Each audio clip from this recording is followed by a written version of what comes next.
ओ मंगल लक्ष्मी, यही तो तुम्हारी सबसे बड़ी समस्या है। मर्दों से टकराने के लिए तुम अपने बच्चों का नुकसान भी कर सकती हो, जरा भी हिचकिचाती नहीं हो। अगर उस दिन जे.आर. सर नहीं होते तो पुलिस वाले मुझे जेल में ही बंद कर देते। हेलो, हाय, हम महाशिवरात्रि के दिन वहां जरूर आएंगे। जी, मैं आपसे बाद में बात करती हूँ, मंगल ने प्रे रखते हुए कहा। अम्मा, इस आदमी का सत्कार मत कीजिए। आप जानती है ये कौन है? यही वो है जो बिजनेस में मुझे नुकसान पहुंचाना चाहता है। यही वो आदमी है जिसने ईशाना को प्रतियोगिता में स्टेज पर जाने से रोक दिया था।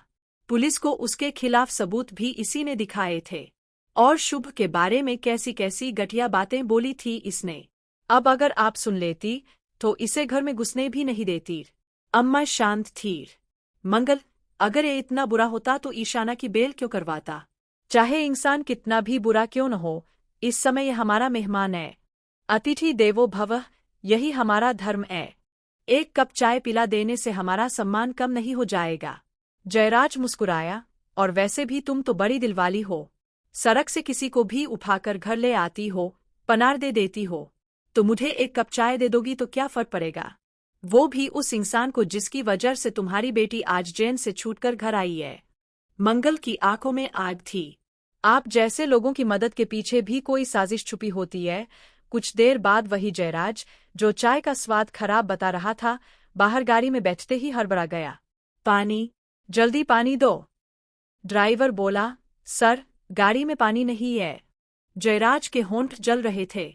चाय में कुछ था, कुछ ऐसा जो उसकी जुबान और अहंकार दोनों को हुलसा गया था, मगर उसने किसी को कुछ नहीं बताया। उधर मंगल ने उसे घूरते हुए कहा था, आपको मेरे काम से परेशानी क्यों है? एक औरत जब परिवार भी संभाले और बिजनेस भी, तो आपको तकलीफ क्यों होती है? आपने कहा था 2 नावों पर सवार लोग डूब जाते हैं, मगर औरत नाव नहीं, समंदर होती है। बड़ी बड़ी कश्तियां उसकी लहरों पर चलती है। मंगल का जवाब पत्थर पर लकीर था, आपकी नजरें कमजोर है। हमारे घर की नींव प्यार, त्याग और विश्वास पर टिकी है। आपकी साजिशें इसे तोड़ नहीं पाएंगी। महाशिवरात्रि के दिन मंदिर में भव्य पूजा का आयोजन था। जयराज धोती पहने, भक्ति। उधर मंगल ने उसे घूरते हुए कहा था, आपको मेरे काम से परेशानी क्यों है? एक औरत जब परिवार भी संभाले और बिजनेस भी, तो आपको तकलीफ क्यों होती है? आपने कहा था 2 नावों पर सवार लोग डूब जाते हैं, मगर औरत नाव नहीं, समंदर होती है। बड़ी बड़ी कश्तियां उसकी लहरों पर चलती है। जयराज ने धीमे से कहा था, तुम्हारे घर की दरारें देख चुका हूं मैं, बस दीवारें गिरनी बाकी है। मंगल का जवाब पत्थर पर लकीर था, आपकी नजरें कमजोर है। हमारे घर की नींव प्यार, त्याग और विश्वास पर टिकी है।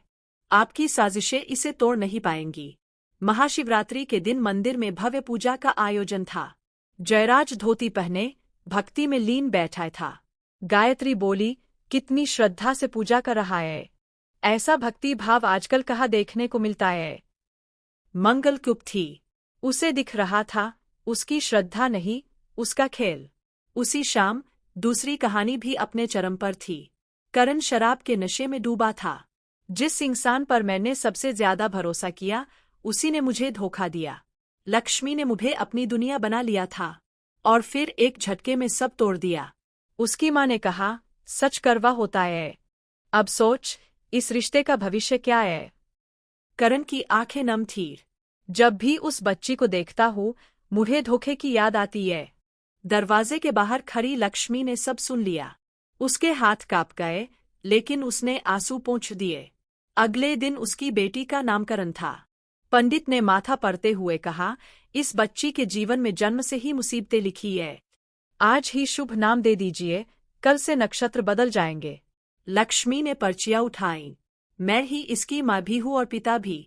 इसका नाम और भाग्य दोनों मैं चुनूंगी। आंखें बंद कर मंत्र पढ़े गए। उसने पर्ची उठाई, सानवी। वह कौन की? ये नाम तो मैंने नहीं लिखा। पंडित मुस्कुराए, सानवी, माता लक्ष्मी का ही एक नाम। स्वयं उनका आशीर्वाद है। भीड़ में खड़ा करण सन्न रह गया। वही नाम उसने कुपके से एक पर्ची पर लिखा था। जिया ने यह सब देख लिया।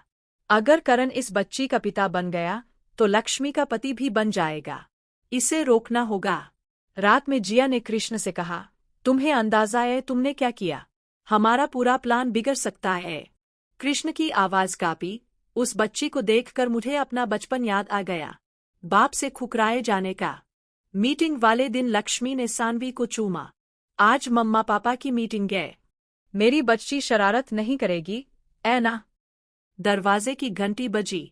खत्री आए। फाइलें खुली, डिजाइन रखे गए। अचानक खत्री मुस्कुराए। शुरू करने से पहले एक छोटी सी औपचारिकता है। उन्होंने एक लिफाफा निकाला। ये लीगल नोटिस है। सब चौंक गए। आप दोनों पर डिजाइन चोरी का आरोप है और शिकायत करता है जयराज सिंह। कमरे में सन्नाटा। करण ने लक्ष्मी की ओर देखा, शक से। लक्ष्मी का चेहरा सफेद पड़ गया। ये युक है। तभी टीवी पर न्यूज फ्लैश चली। प्रसिद्ध उद्योगपति जयराज सिंह की कंपनी पर मनी लॉन्ड्रिंग और टैक्स फ्रॉड का आरोप। गुप्त साझेदार के खुलासे से बड़ा घोटाला सामने आया। जयराज की तस्वीर स्क्रीन पर थी, हाथों में हथकड़ी। खत्री ने चश्मा उतारा। असल में मैं सरकारी जांच टीम के साथ हूँ और हमें अंदर की जानकारी देने वाला व्यक्ति आप एस मिसेस लक्ष्मी। करण अवाक रह गया। क्या? लक्ष्मी ने धीरे से कहा, हाँ, मैं महीनों से सबूत इकट्ठा कर रही थी। जयराज सिर्फ हमारे बिजनेस का दुश्मन नहीं था, वो अवैध हथियारों के सौदे में शामिल था। मैं चुप रहती तो हमारे परिवार पर भी खतरा आता। करण की आंखें भर आईं। तुमने मुझसे छुपाया क्यों? लक्ष्मी की आवाज टूट गई। क्योंकि तुम पहले ही मुझ पर शक कर रहे थे। अगर तुम्हें भी खतरा होता तो? तभी पुलिस अंदर आई। मिसेस जिया मल्होत्रा, आपको गिरफ्तार किया जाता है जयराज के साथ षड्यंत्र और सबूत मिटाने के आरोप में। जिया हंसी, तुम जीत गई लक्ष्मी। लेकिन खेल अभी खत्म नहीं हुआ। जाते जाते उसने फुसफुसाया, सानवी तुम्हारी बेटी नहीं है। कमरे में जैसे बम फट गया। करण ने लक्ष्मी को देखा। इसका क्या मतलब है? लक्ष्मी के हाथ से फाइल गिर गई। आंखों से आंसू बह निकले। सच ये है कि सानवी तुम्हारी ही बेटी है? करण पीछे हट गया। लक्ष्मी ने कांपती आवाज में कहा, शादी से पहले हम अलग हो गए थे। उस समय मुझे पता चला कि मैं प्रेग्नेंट हूँ। मैं तुम्हें बताना चाहती थी, लेकिन जिया ने तुम्हें मेरे खिलाफ भड़का दिया। उसने मेडिकल रिपोर्ट बदलवा दी, तुम्हें यकीन दिला दिया कि बच्ची किसी और की है। करण की सांसें भारी हो गईं। डीएनए रिपोर्ट जो तुम्हें मिली थी, वो फर्जी थी। असली रिपोर्ट मैंने आज जांच टीम को दी है। दरवाजे पर खड़ा इंस्पेक्टर बोला, रिपोर्ट कंफर्म करती है सानवी मिस्टर करण कपूर की ही संतान है। करण के पैरों तले जमीन खिसक गई। उसे याद आया, नामकरण की पर्ची, वो अजीब सा खिंचाव, वो अपनापन। सानवी अंदर से रो पड़ी। करण दौड़कर उसे उठाने गया। बच्ची ने उसकी उंगली कसकर पकड़ ली। उसकी आंखों से आंसू बह निकले। मैंने अपनी ही बेटी से नजरें चुराई। लक्ष्मी टूट पड़ी। मैंने तुम्हें खोने के डर से सच छुपाया और लगभग सब कुछ खो दिया। करण ने सानवी को गोद में उठाकर लक्ष्मी की ओर हाथ बढ़ाया। अब और कोई झूठ नहीं, कोई दूरी नहीं। अगर समंदर हो तुम, तो मैं वो किनारा बनूंगा जो कभी साथ नहीं छोड़ेगा। बाहर पुलिस की गाड़ियों की आवाज गूंज रही थी। जयराज और जिया की साजिशें ढह चुकी थीं और भीतर एक टूटता परिवार फिर से जुड़ रहा था। लेकिन कैमरा जब दूर जाता है तो खिड़की के बाहर खड़ा एक अनजान साया मोबाइल पर किसी से कहता है, प्लान ए फेल हुआ, अब प्लान बी शुरू करते हैं। बच्ची, वही उनकी सबसे बड़ी ताकत है और सबसे बड़ी कमजोरी भी। कहानी खत्म नहीं हुई थी। असली तूफान अभी बाकी था।